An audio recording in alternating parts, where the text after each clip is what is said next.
తెలుగు వారి #1 choice Telugu matrimony. Police విచారణలో గమన సంచలన విషయాలు. ఈ వీడియో ఎక్కడ స్కిప్ చేయకుండా చూడండి. చాలా చాలా ఇంట్రెస్టింగ్ అప్డేట్స్ అయితే ఉన్నాయి.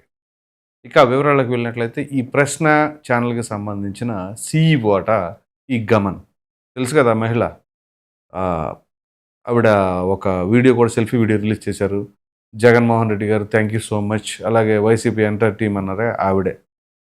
పైగా ఈ కాంటెంట్ క్రియేషన్లో రావణ్తో పాటు కూర్చొని డిస్కషన్స్ ఇదంతా కూడా ఈ కాన్వర్జేషన్ అంతా కూడా వీడియోస్ చూపిస్తూ ఉంటారు తనే. సో అసలు ఏం జరిగింది? గన్నవరం డిఎస్పీ ఆఫీస్కి రమ్మని చెప్పేసి పోలీసులు నోటీసులు ఇచ్చారు. ఇచ్చిన తరుణంలో వీళ్ళు అక్కడికి వచ్చారు.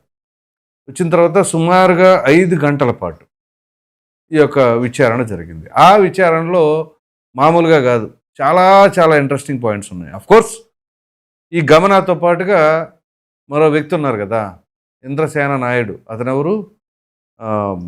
టీడీపీకి అంతకుముందు 2019లో పోటీ చేసి ఉమామహేశ్వర్ నాయుడు. ఆ తర్వాత ఓటమి చెంది మళ్ళీ 2024లో సీటు కోసం ట్రై చేసినప్పుడు వాళ్ళు సీటు ఇవ్వకపోవడంతో అసంతృప్తి చెంది వచ్చారు కదా, వాళ్ళ సోదరుడే ఈ ఇంద్రసేన నాయుడు. అయితే ఇప్పుడు ఇంద్రసేన నాయుడికి ఈ గమనాకి ప్రశ్న రావణ్కి ఏంటి సంబంధాలు అనే కోణంలో కూడా విచారణ జరిగింది. ఈ నేపథ్యంలోనే ఎట్లాగుంది అంటే, యాక్చువల్గా తను కృష్ణా జిల్లా అయినా కానీ ఆ తర్వాత బెంగళూరు వెళ్ళిపోయారు. అక్కడ కర్ణాటక సంథింగ్ అక్కడ ఏదో ఏరియాలో వీళ్ళు ఉండటం, మైగ్రేట్ అయిపోయారు ఫ్యామిలీ కూడా, ఎవరు గమన వాళ్ళ ఫ్యామిలీ. ఆ తదుపరి తను మ్యారేజ్ చేసుకుందంట. రాము అనే ఒక మన తెలుగు అతనే ఎన్ఆర్ఐని ఎవరినో చేసుకుందట. చేసుకుందో పాప కూడా పుట్టింది, అందరూ బంద్. సరే ఫ్యామిలీ విషయాలు అవన్నీ మనకేం తెలియదు, కానీ యూజువల్గా ఏంటి అంటే అక్కడ నుంచి ఆ తర్వాత మరి ఈ ఇంద్రసేన నాయుడికి తనకి మరి ఎక్కడ పరిచయమో కానీ మొత్తానికి ఈ ప్రశ్న ఛానల్కి సంబంధించి నువ్వు కూడా చూసుకోవాలి అన్నట్లుగా ఏదో మొత్తానికి చెప్పారట. తనే వచ్చిందట 7-8 months బ్యాక్.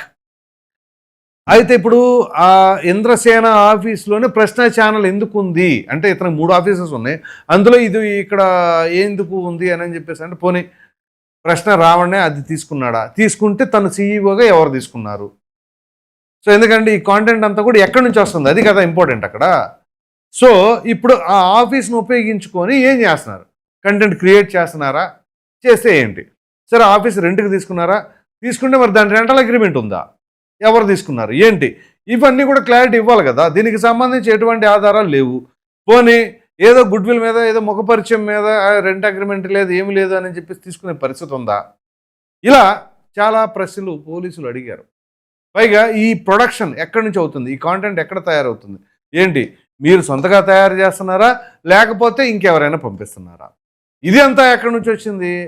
యాక్చువల్గా కొంత స్ట్రగుల్ అవుతూ ఉంటే ఫైనాన్షియల్గా ఈ రావణ్ అనబడే వ్యక్తి అప్పుడు కొంత ఫండింగ్ కావాలి అని అనుకుంటే అప్పుడు ఈ ఇంద్రసేన నాయుడు చేశాడు అనేది కూడా ఒక స్పెక్యులేషన్ నడుస్తుంది. లేదా వైసీపీ వెనకాల నుండి నడిపించింది అంటే, ఇప్పుడు అతను వైసీపీలో యాక్టివ్గా ఉన్న వ్యక్తే కదా ఉమామహేశ్వర్ నాయుడు, తన సోదరుడే కదా ఇతను. సో అందు గురించి ఇక్కడ నుంచి వీళ్ళు ఈ రకంగా సపోర్ట్ చేశారు అనేది కూడా కొంత వర్షన్ ఉంది. బట్ అది ఇంకా ప్రూవెన్ కాదు, అది ఒక డౌట్ఫుల్గా మాత్రమే ఎక్స్ప్రెస్ చేస్తూ ఉన్నారు. సో మరి ఈ వీటన్నిటికీ ఈ గమన పాత్ర ఏమిటి, మరి తను ఏ రకంగా మరి ఈ ప్రశ్న రావడం ద్వారా అంటే ఈ కాంటెంట్ ఎక్కడి నుంచి వస్తుంది ఏంటి, వీళ్ళు ఏ రకంగా ఈ రకమైన పరిస్థితులకు దావతీస్తున్నారు? ఎందుకంటే వీళ్ళు చేస్తున్న కంటెంట్ ఎంత దారుణమైన కంటెంట్ అంటే, ఎంతకాడికి రాముడిని లేకపోతే హిందుత్వాన్ని టార్గెట్ చేసో, లేకపోతే ఇంకోటో లేకపోతే హిడ్మాల్ని సపోర్ట్ చేసుకుంటో, నక్సలిజాన్ని బలపరచడం అనే తరహాలోనే ఉంది తప్ప నిజంగా సమాజానికి ఉపయోగపడేలాగా ఎక్కడైనా ఏదైనా సరే ఉందా అనేది లేదు. సో ఈ నేపథ్యంలోనే తన మొబైల్ కూడా హ్యాండ్ ఓవర్ చేసుకొని కాల్ డీటెయిల్ రికార్డ్స్ అవి తీసుకున్న తర్వాత దానిలో ఇంకొంచెం ఇంట్రెస్టింగ్ ఫ్యాక్ట్స్ కూడా బయటకు వచ్చాయి. తనకి ఫోన్ కాల్ డేటాలో ఎవరెవరికి కాల్స్ ఉన్నాయి, ఎప్పుడు ఎంతకాలం ఉన్నాయి, ఏ రకంగా చేశారు, ఎంత డ్యూరేషన్లో ఉన్నాయి, ఏంటి, వీటితో పాటుగా తన కాంటాక్ట్ లిస్ట్లో ఎవరెవరి నెంబర్లో. సరే కాంటాక్ట్ లిస్ట్లో అంటే ఇప్పుడు అన్ని పార్టీలకు సంబంధించిన వాళ్ళే ఉండొచ్చు, దానికి పెద్ద అనుమానం పడాల్సిన అవసరం లేదు, పరిచయాలు ఉండడం తప్పేం కాదు.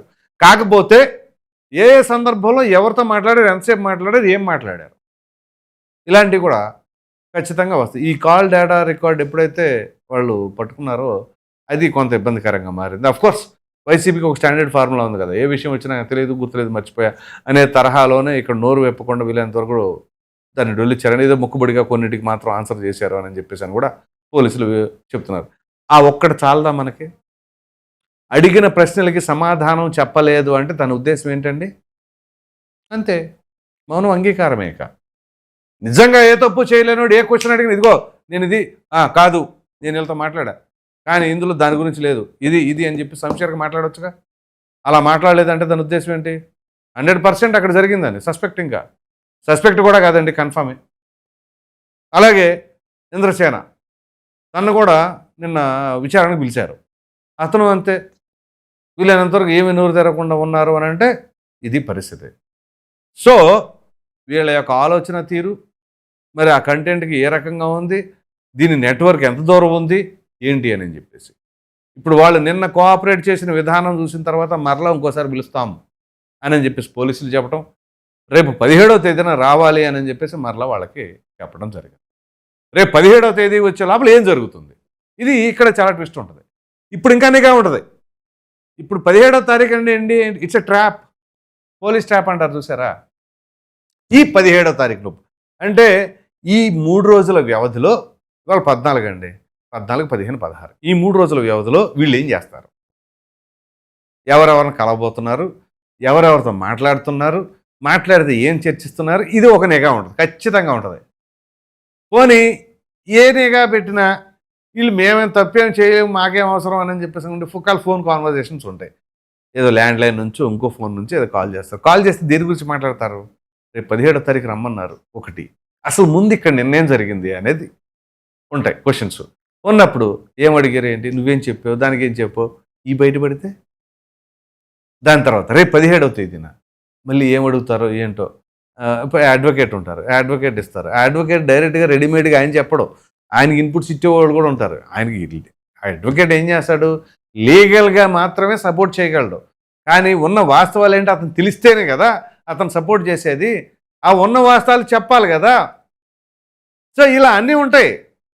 ఈ నేపథ్యంలోనే చూద్దాం ఇక్కడ ఏం జరగబోతుంది, చాలా ఇంట్రెస్టింగ్గా ఉంటుంది.